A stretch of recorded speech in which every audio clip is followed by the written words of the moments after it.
international security and disarmament is mostly concerned with questions about peace and war in general. And these questions, of course, do apply to cyberspace as well. We've been discussing these questions in the UN for the last 20 years, for instance. Now, states always try to get a relative advantage over each other, but they do have one common goal, and that goal is to avoid inadvertent escalation and loss of escalation control. And inadvertent escalation is really the most important topic in my mind, because that is simply accidental war. So what we are trying to do is avoid accidental conflicts because of misunderstandings over state behavior in cyberspace.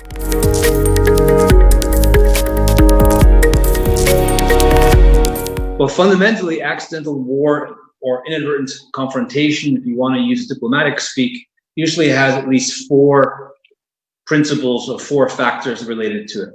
A state can fundamentally misunderstand the red lines of another state. What do they consider to be their essential national interests? What is the critical infrastructure that cannot be threatened under any circumstances? A state sometimes will misunderstand the intent of another state. For instance, if I find attempts of espionage on a computer, I don't necessarily know if that is an attempt of an espionage or a preparation to launch a cyber war attack. So I have to presume the worst. I also can misidentify the nature of a state's cyber forces. I might look at a group of individuals and consider them to be a military, but they might also be a cyber crime group. Sometimes not always clear, in particular since cyber crime sometimes works together with governments.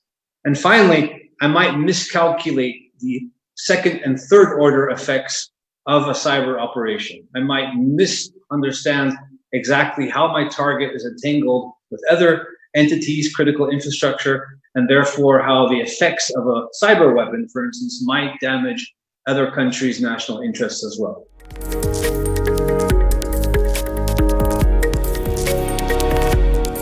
Well, the rules of the road context is to be understood of that states have been engaged in a discussion for 20 years.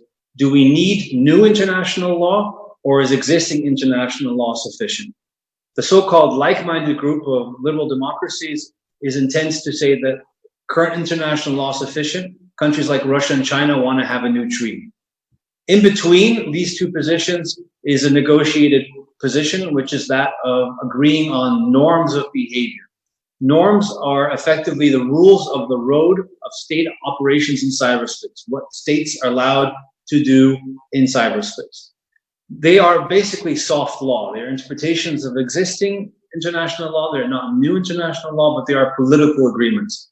And these norms can be quite fundamental, such as states promise not to interfere with other states' critical infrastructure, or, for instance, state promise not to attack other states' computer emergency response teams. Of course, these are only applicable in peacetime. In wartime, we have the law of armed conflict, international humanitarian law that applies, but we have, paradoxically enough, not enough clarity of what is supposed to happen in peacetime. Therefore, these peacetime norms are basically rules of the road of what states are allowed to do.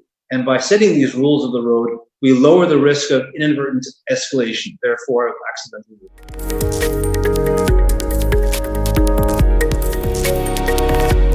So that's correct. The biggest problem has been that every one of the norms that have been agreed upon, for instance, within the UN system over the last couple of years, has been violated within a couple of months.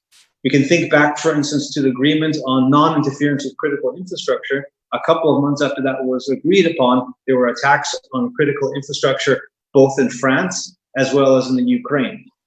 The answer here is that a violation of the norm can also help reinforce a norm. Simply by all of us coming together and saying, that was bad behavior, that should not have happened, we are all agreeing that this norm needs to continue. Of course, if you keep on violating a norm continuously and there's no action, there's no punishment as a result, then the norm will fail.